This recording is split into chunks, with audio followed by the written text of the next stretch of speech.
This is Trend Following Radio, where great thinking comes alive. Nobel Prize winners, legendary traders, best-selling authors, and the pros that know what drive us irrational human beings. I am your host, MICHAEL COVEL. Not filtered, raw, honest. That's my passion.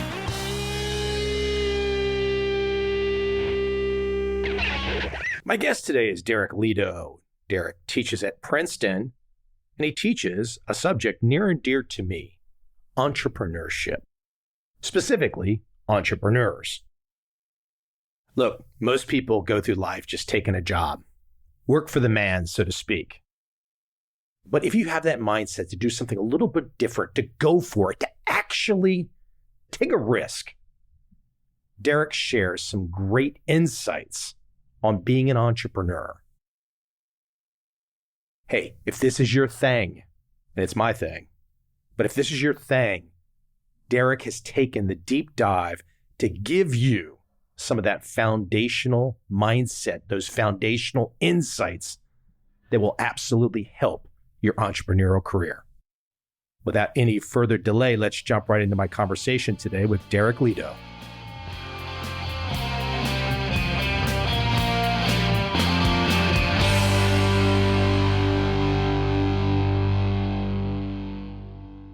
I like to think of myself as an entrepreneur because I've not held a job since I worked in the Circuit City warehouse, age 19, pushing around TVs, okay? So it's been a long time, in my early 50s now. What is it about entrepreneurship that excites so many people? But the older that I get, I realize that's not necessarily true. Most people aren't really excited by entrepreneurship. They're excited perhaps about the thought of it, the rewards of it. Hey, I want to be Elon Musk. But what is it that drives so many people to either think about it, and the some of those people that are thinking about it jump off and just can't escape the pull? If you look back at entrepreneurs over millennia, there is one characteristic that jumps out in all these entrepreneurs. And we can know these people all the way back 5,000 years ago by name, and we can read their letters. And the one thing that jumps out is they don't want to be average. They don't want to be a part of the larger group. They're going to do things their way. And that's what allows them to innovate. It's what allows them to accumulate wealth or value on a greater scale than many people, the successful ones. There are a lot of people that are unsuccessful and trying to do it their own way as well. So it's that self-directedness that is universal in entrepreneurial behavior, not just in capitalistic societies. This goes back thousands of years. Am I correct to think, or was this just me being in my 20s at the time that it happened? Am I correct to think that during the dot-com bubble, let's say from the AOL discs in the mail, 1994, and up until early 2000 when things started to crater, that approximate 5.5, 6-year window, is my memory faulty? Is it just me growing up in that period of time? Or was that a unique window for entrepreneurship where people said, my gosh, the internet's here, everything's going on? It felt like everybody was an entrepreneur. But then again, I'm trying to detect whether or not I had a bias because I so wanted to be one at the time and I became one. What happened with the dot-com bubble has happened many, many times throughout history. It's characteristic of how entrepreneurs seek to be successful.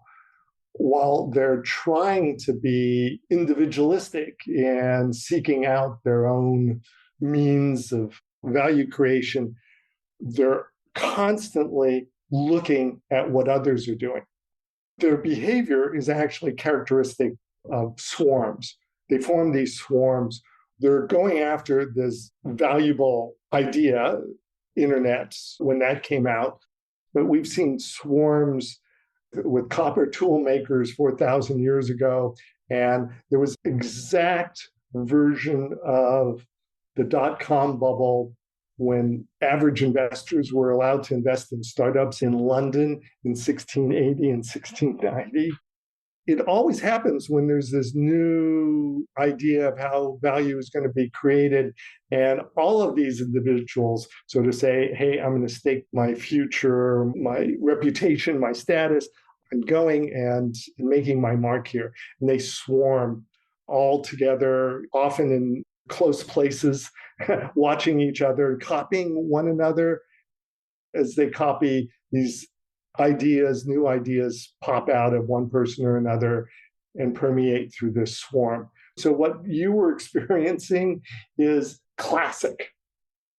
Are there generations that don't have a chance to be part of a swarm? I mean, it was a pretty unique thing to be mid to late 20s and having an idea to execute that I could jump on without really any assistance and just jump in and start to be profitable, so to speak. There can be generations, I have to admit that I was in the middle of that swarm. I was in the middle of that wave, so to speak. But I guess sometimes people don't get that chance. I guess in the last 10 years, that younger generation, you could say, well, they've had a chance to be a part of crypto and blockchain. Yeah. And maybe the next generation will have a chance to do many things with artificial intelligence and new labor methods. It's not always technology that sets off a new swarm. It can be new ways of organizing people.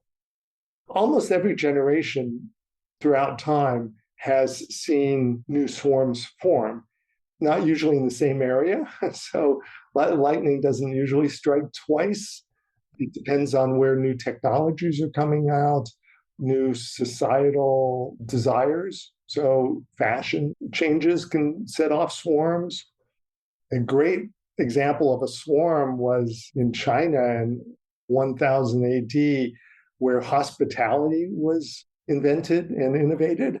How to get people out of their houses to spend money and make tavern owners and wine shops very wealthy. So it doesn't have to be technology, but often technology is what sets off a new swarm. When you're using the word swarm, I should probably let you define it, how you're using it. I can immediately think of bees or something like that swarming to sting me. I guess in my mind, I'm thinking of wave. Am I in the same headspace? Similar, maybe adjacent. Swarms tend to be more self-contained. So you can think of it as literally a hive of activity. It gets started when somebody has an idea that they demonstrate created a lot of value for them and that their neighbors are really interested in. Other people are watching that situation and saying, hey, I can do that too.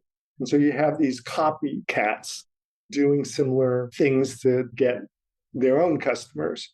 And then people are watching those that are successful of the copycats and they're copying them. And all of a sudden, you have a large group.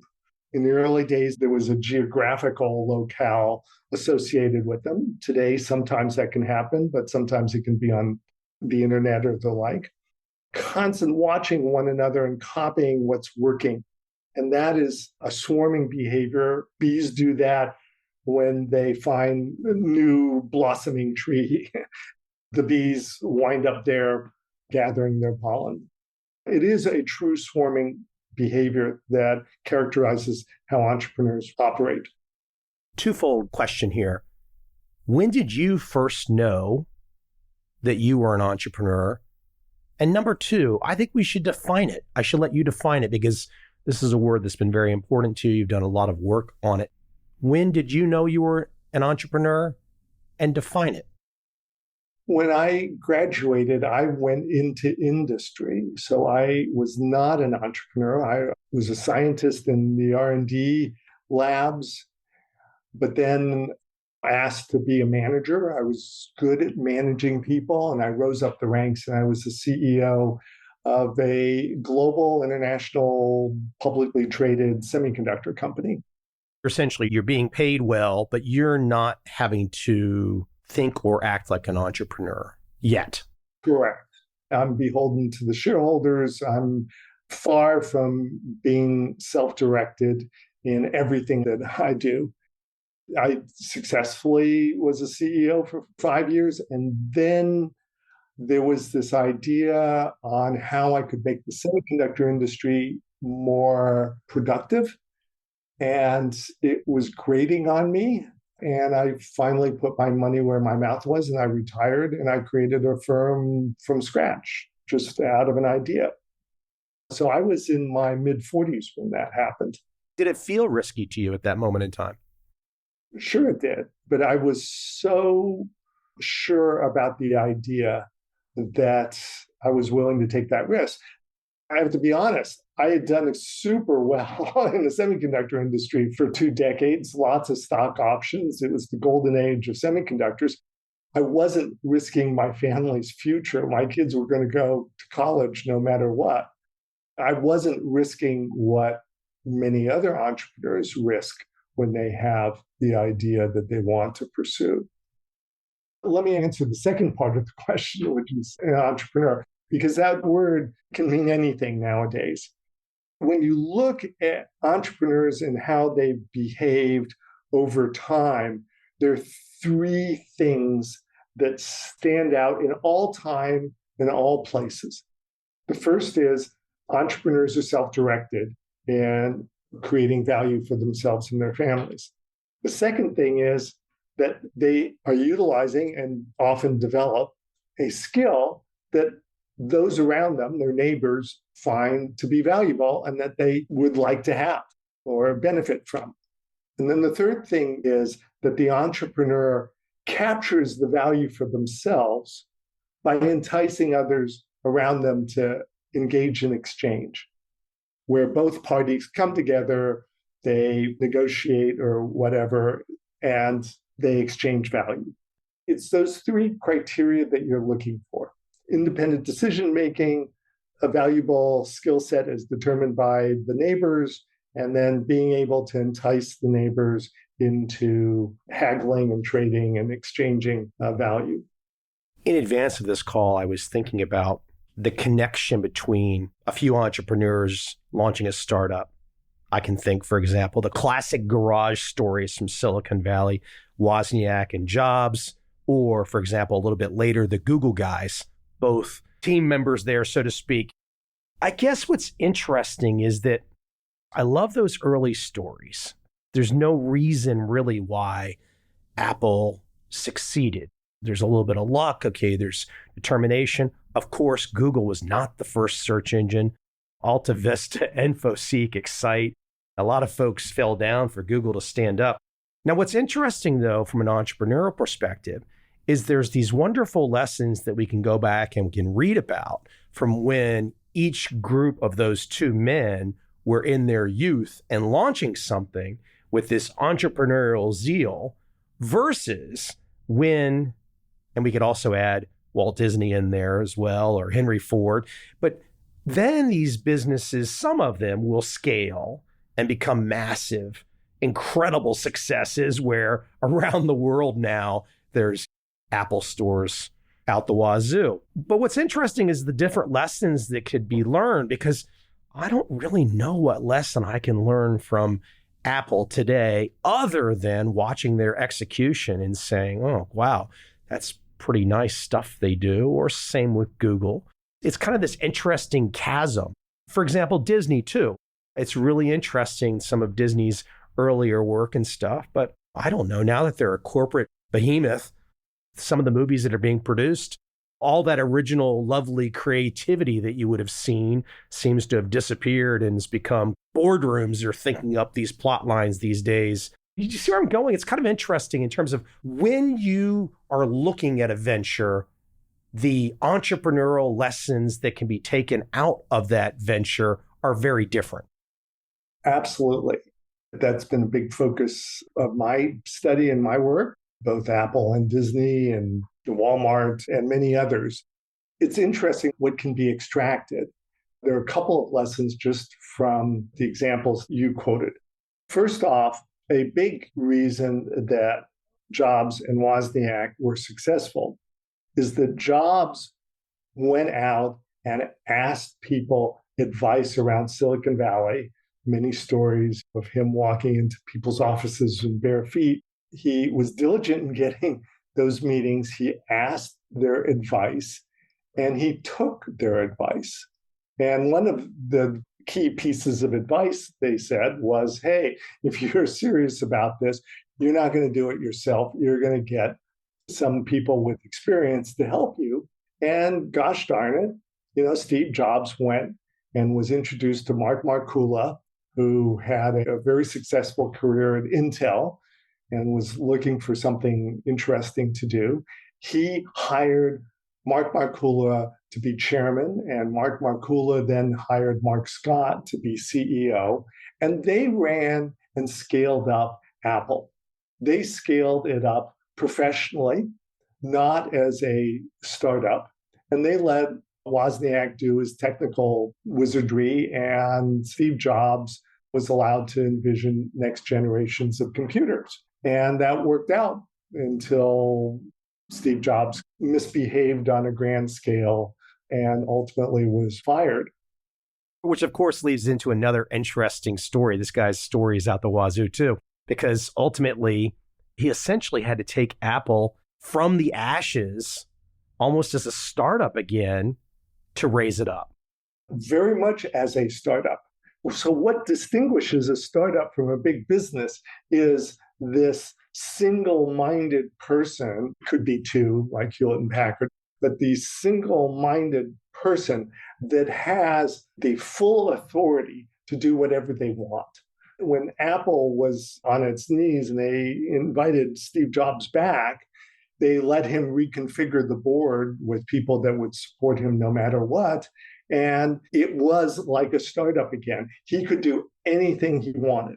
The transition between a startup and an entrepreneurial firm and big business is when the person that's running the place, the CEO, has full authority, unquestioned. They can do anything they want. It can be their playpen. Then that place is going to be very entrepreneurial. It might be eccentric. It might not do things as well as others, but it's going to throw off a lot of innovation that may or may not be a big hit with customers. When that person leaves and a professional manager comes in, then the entrepreneurial ethos leaves. Then it becomes risk adverse. Then it becomes preservation of what exists as the way to judge that CEO, not about their innovativeness and their ability to create new ideas and to titillate a lot of customers with new ideas. I'm taking this a little bit out of context, perhaps from your work, but from a big picture standpoint, you make the case that entrepreneurs create risk for everyone. And you can fill in the blanks here on what I'm leaving out, but entrepreneurs create risk for everyone. I thought about that statement and I thought, I wasn't sure how to take it necessarily. Look, there's a lot of explanation in your book, but I thought, well, is this a negative statement or is this a positive statement? Because if entrepreneurs aren't taking risk, there's still a risk. The fact that these entrepreneurs, these speculators almost, come into the marketplace to exert their entrepreneurial energy, if they didn't bring that to the marketplace, then there's a risk that things are kind of going sideways or getting complacent. So there's risk everywhere. Totally true. This is important for us to realize. I play a game with my students, first day of class or something. Let's imagine what the world would be like if entrepreneurs hadn't existed. It would be a world without computers or TVs. There would be no planes, no trains, no automobiles. Be a world without electricity, medical devices. But on the other hand, no slavery, no inequity. Most cancers wouldn't exist. Most pollution wouldn't exist. Climate wouldn't be changing. You just gave a mouthful of different things that you attributed to entrepreneurs. Let me push on one, because I think you say, okay, well, entrepreneurs equal slavery. I'm not going to attempt to compete with you on my historical knowledge of slavery, but my understanding is that you could probably find slavery going back over the millennia at almost every point in history, every particular country. It's been a scourge at various points in time for humanity. So why would you attribute that slavery could not come from, for example, if Genghis Khan was conscripting 1 million warriors to come help him as he's headed towards Europe? It sure seems like they might not really have a choice. They might have to go along for the ride. Right now in the world, there are about 60 million slaves today. They're running the shrimping business. They're providing the manpower for the shrimping business in Taiwan and the cotton industry in Kyrgyzstan and in other places. 60 million of them. All of them are working for entrepreneurs. In history, conscripted some slaves to serve in armies and to do things for governments. But it was the big scale of slavery. It was always slaves working for entrepreneurs on their big plantations, in their early versions of factories, pressing the olives for olive oil in the Mediterranean, sugar, 3 millennia of history of ever increasing scale of slavery. The scale of slavery has always been an entrepreneurial making. And today, all the slavery that's left, 100% of that is entrepreneurial in nature. What's really fascinating about that number that you bring up, and America is particularly good at this, America has essentially a nonstop slavery debate for many reasons. But it's quite fascinating that you put out a number of 60 million. And here, so my home country, the country that you're in right now, we always have these conversations about historical slavery. And then here you lay out, here we are in 2022. Forget the history of America or the history of Brazil or the history of the Caribbean or the history of the Middle East or the history of Europe or whatever the history is. Forget the history. You're laying out a number that is right now, here and now, and it's not talked about very much. Exactly. It doesn't appear very much in the US, although there's people that are smuggled into the US for sex workers and are basically enslaved. But we're talking about relatively small numbers. The huge scale of slavery is outside the United States, and the US does not want to deal with that. And it isn't part of our conversation. So, it's forgotten. It's quite unfortunate, really, because we like to think of ourselves as doing, quote, these good things. And maybe it really exposes more than anything that the messaging and the messages that we hear from media are definitely not wide open, so to speak. If they were, this might be the lead story, 60 million slaves around the world. That seems like that'd be a good story for young people on college campuses to get behind. But if they're not told about it on a regular basis, maybe it's hard to get behind, huh?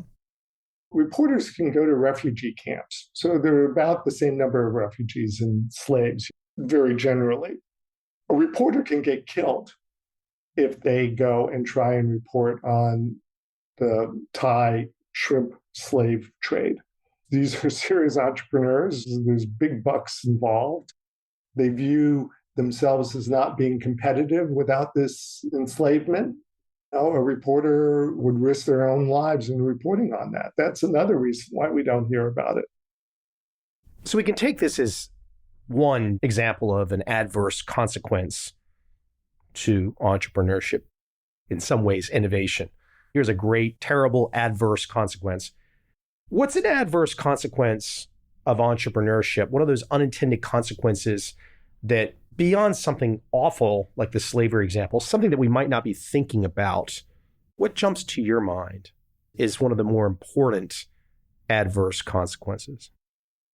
We are starting to debate the adverse consequences of unrestricted communications, both from a privacy point of view and from a point of view of reconfiguring societal relationships so that people find like-minded people, but the adverse consequence of that is this free speech. Yeah, extremist. But I'm just saying, is it, if you're bringing up the adverse consequences of communication, I wasn't sure where you're going exactly, but I started to think, well, in America, we've been going down the path of assorted censorship issues. I can still recall in grad school, I took a few law classes, and I thought the U.S. Supreme Court case law for free speech is amazing. And it's almost like we have decided, well, throw the baby out with the bathwater. We're going to reinvent everything the Supreme Court did in the last 100 years. All that case law is going to go out the window, and we're going to have a whole new debate about free speech. We have the technology that enables us to sway public opinion by who shouts the loudest on the internet, who does the best job of shouting on the internet. That's an incredible unintended consequence. By the way, not unprecedented. So Gutenberg, who invented movable type and the modern form of mass communication, without Gutenberg, the Protestant Reformation wouldn't have been possible because Martin Luther's 95 points were printed and reprinted, and within a few weeks were totally circulated around Europe so that he could shout pretty loud in the 16th century version. You've got quite a bit of experience. You've been in the tech space for a long time. How do you see what's going on? I bring up the idea of the case law, and we're running from it a little bit, but do you think America would be a better place if we just stuck to that Supreme Court free speech case law versus if somebody says something today where if a particular person A says something and then person B doesn't like it, and you go from person A's free speech to person B is yelling hate speech, and the Supreme Court's already decided the issue. It just seems so messy to me. It doesn't seem like we're headed in the best direction on that front. I think what we've known as classic democracy is being reevaluated. That's a mouthful. Classic democracy is being reevaluated. Is that good? I worry about it. Let's put it that way. We won't find out for another 50 years or something like that. It's not something that I'm looking forward to. And bringing it back to entrepreneurs, I think entrepreneurs are going to play a big role in whichever way this turns out. Entrepreneurs have far more impact on our daily lives and on our social lives than we've ever realized. That's what's so profound. Yeah, we talk a lot, and Steve Jobs is famous, and Bezos is famous, and goodness knows Elon Musk is all over the place. We have a sense that entrepreneurs can be big people, but the scale of this is beyond what people understand. There are a billion entrepreneurs out there. Almost all of them are innovating, maybe in small ways, but when you multiply it by a billion, it's an awful lot of change. And who's deciding on that change? The entrepreneurs are deciding. What's really interesting is you lay some of this out too, and across your work, that innovation, building on top of innovation and copying, et cetera, et cetera. Quite fascinating that we went from, for example, having multiple search engines, from having multiple social media type things, to getting a dominant player that could build a really deep moat in 5 to 10 years or less. We get the Facebooks and the Twitters and the Googles, and maybe they didn't even want this burden. I don't know exactly. But all of a sudden, we've got a situation where the very competition and copying that you talk about in your work has been useless against some of these behemoths because they scaled up so big that the audience was like, hey, hold on. I'm on Facebook and Instagram, and I'm on Google, and I'm on Twitter. I don't know about you people over here doing something new. It's quite fascinating that that happened. In my book, I discuss the evolution of venture capital. And it has an ancient history, 4,000 years old, that's super surprising. In this 4,000 years, it's evolved in terms of how startups are evaluated. And there was this huge switch in how startups and entrepreneurs were evaluated that came about with the Netscape IPO, where the valuation prior to that was always some sort of measure of future profits, economists would say. But with Netscape, the valuation metric switched to growth. To justify the Netscape valuation that it got on its IPO, it had to become a multiple of growth rate, not a multiple of profit or future profitability. And since that time, with a new metric on how startups are valued, a new venture capital strategy came up around a statement made by Jeff Bezos about how he wanted to get big fast. And so the get big fast strategy has been a critically important strategy in venture capital. Venture capital are entrepreneurs. And so there's been who can raise the largest amount of money for their fund so that they can throw the largest amounts of money into the startup so they can grow faster, everybody else in the swarm. This works some of the time, not all the time. Masa's son has had major setbacks in his vision fund, which is strictly get big fast. But that is the new nature of entrepreneurial investment. And it has implications insofar as it creates these big entrepreneurial behemoths that aren't big business, that are risk averse, but these are very aggressive, almost predatory enterprises that will do anything to get bigger as fast as they can.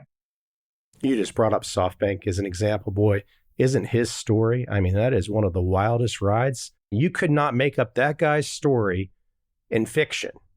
He is fiction. He's completely, it's the most amazing story. And there is no second act without that Alibaba investment. Quite amazing. You brought up the venture capital in that August of 1995, the Netscape IPO. I think what's also interesting, too, that's part of that, the venture capital firms correctly assessed that the pension firms were going to have trouble meeting their mandates on the return they were promising pensioners. That's also been a part of this, too, is it where did all the venture capital money come from? It didn't all come from pensions, but a lot of it did. And those pension fund managers, a lot of them government employees, were driven by, I got to fill in the blanks here to make sure that all these firemen and teachers are going to have their pension accounts. And it's a complete side tangent. We might be learning right now in the next handful of years, or frankly, next week, for all I know, whether or not that strategy is going to have worked very well. As you pointed out, entrepreneurs are the ones that thought it up. Seduced. They formed a swarm around that. It wasn't one venture capitalist that went to one pension fund. It was like, oh, yeah, look at what Sequoia's doing. We're going to do that too. And so all of a sudden, you had a swarm of venture capital entrepreneurs going after those pension funds and being more and more innovative in how they were pitching it and how they were getting bigger allocations out of the pension funds and cutting them little side deals on slightly lower fees. And it worked. It's amazing what those entrepreneurs can do. But now what's interesting about that too, again, as we've talked about this in this conversation, is that, okay, there's a difference between a well-heeled Sandhill Road venture capital firm versus a couple guys, entrepreneurial startup in their garage, so to speak. Because in many ways, if I think about generation to generation, in the 1980s, Mike Milken was raising assets through a different mechanism from pension funds. I sometimes wonder if it's fair to call some of the venture capital firms entrepreneurs or it's just finance. Going back, the test is, are there one or two people in the venture capital firm that basically can call all the shots themselves? And there has been in many cases. Absolutely. It's not so much venture capital firm that started in the garage. It's Andreessen Horowitz, who were both entrepreneurs and made some money and created Andreessen Horowitz, or Peter Thiel and his firm. It's the entrepreneurs that make a lot of money that very often the entrepreneurs in the venture capital world that are creating the new directions, the new ideas, the new ways of attracting capital and deploying capital. I do want to remind the audience that your book, and where you can only touch on so much, but you have taken a deep dive, historical deep dive, to where people are really curious about some names and events, times going back a long time. You really dive in. That kind of research doesn't happen overnight. So you've clearly been engaged for a long, long time. There's a lot of digging. There's probably 7 years of very intense work to uncover it. But I did it because nobody else had done it before. It's interesting because there are two classic studies, the history of entrepreneurship, Karl Marx and Schumpeter. They both took this historical perspective in coming up with their insights and countering one another. And literally, Schumpeter was meant to debate Marx with his book and with a better history of entrepreneurship. Both of them basically said entrepreneurship starts with capitalism. Entrepreneurs are an outgrowth of capitalism. That's a very restrictive assumption because you can find blatant entrepreneurial behaviors in both the historical and the prehistorical records if you look for it. You find these people, you get the clay tablets or the papyri, ancient Egyptian papyri, and you read it, and they're talking about interest rates, and they're talking about selling at this price, but not that price, and going to this city because you can get a better price, but you don't let them pay on time in that city because their credit is terrible. So you have these conversations that could stand in for today's conversations with entrepreneurs. It goes back so far, and there is so much that we can learn from that additional history of entrepreneurship that was not available to Schumpeter and Marx. And this allows us to make better entrepreneurial policies to help the entrepreneurs innovate in great ways to make our world a better place, and maybe also with fewer of these unintended consequences. You brought it up earlier. We were talking about the idea that perhaps American democracy today is not looking as healthy as it could look. And of course, I'm talking to you from Asia. And I think the most interesting thing, having been in Asia for 10 years, is that, okay, whether a country in Asia is calling itself a democracy or communist, generally, they're all one-party states. And what's also interesting, too, is there, at least so far in the modern time, there's a lot of, I would call, benevolent dictators. That's an interesting foundation. I still recall the first time I came to a place like Vietnam, and I was joking with a Vietnamese lady friend as we were walking around the city, and I'm looking at nonstop merchant class behavior. I mean, literally every person on the street is selling. Every shop is selling. There's a store everywhere. And I said something about, this doesn't seem like a form of government. She didn't get the joke at all. Because the merchant class across, for example, so many parts of Asia is so deeply embedded that as Americans, we might get fixated on what's the current form of government. But then you have to really take it down to the level of what's the ethos of the people. And I got to tell you, I feel a lot more entrepreneurism in Asia than I ever felt in America. Something we don't realize, North Korea has a vibrant entrepreneurial class. Every weekend, thousands of entrepreneurs set up shop in these large areas outside the city center, various cities of North Korea, and they sell all the things that people can't get from the state-run stores. That's not you trying to say that's an optimal system. You're pointing out the entrepreneurism. Regardless of what the setup, regardless of the state system, you're pointing out how the nature of the people gravitate towards entrepreneurism. Exactly. No system can prevent entrepreneurs from finding out what people need that they're not getting and providing that. Maybe you call it a black market in North Korea, but it's still entrepreneurs. Entrepreneurs decide which rules they're going to follow and which they won't. That's this component of entrepreneurship that's self-directed. Well, they decide for themselves what rules they're going to obey and which ones they're not. They take the risks, but they decide. So you can get entrepreneurs everywhere because they're deciding what rules to follow and what rules not to follow. And they see opportunity in people wanting things that the governments are not providing them. So they step in, they take the risks, but they get the benefit. Governments are totally ineffective at regulating their entrepreneurs.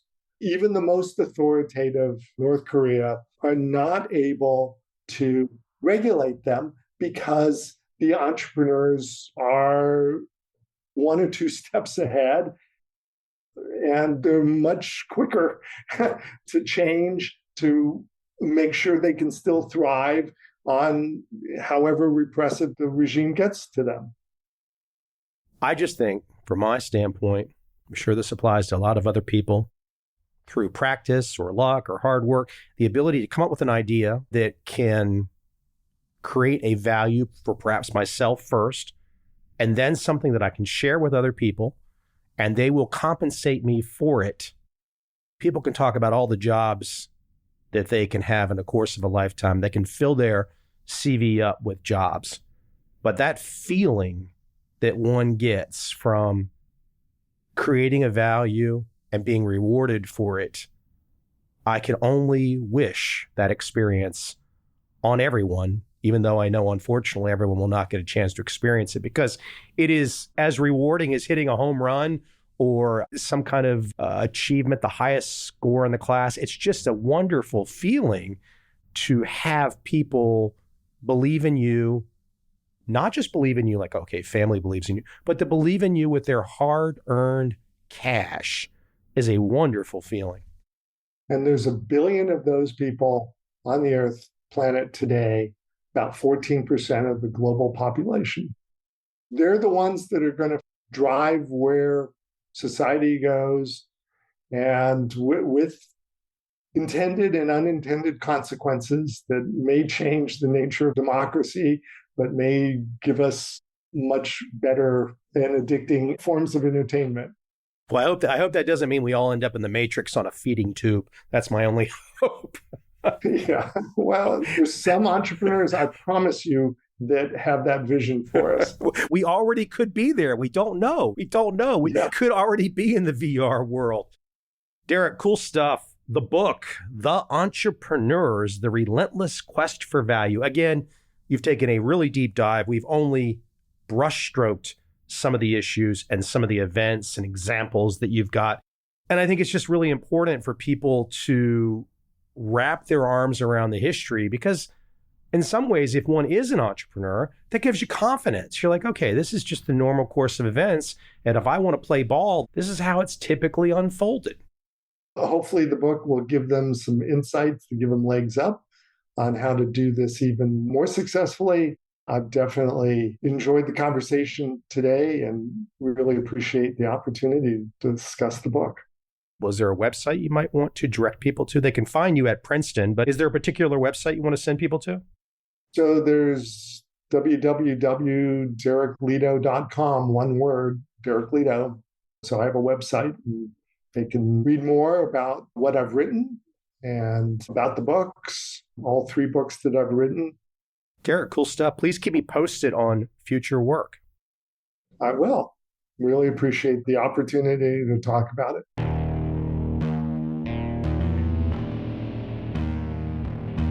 I see a time when those awake will understand how to make money in up, down, and surprise markets. Whether new trader or experienced, college student or financial advisor, protecting against a crash or just trying to make a lot of money, Trend Following offers everyone an answer in uncertain times. To get started immediately, send me an email, michael@covel.com. I will send you the right trend following steps to take along with my free video. But if you want to buy and hold, trust the government and trust Wall Street, this is absolutely not for you.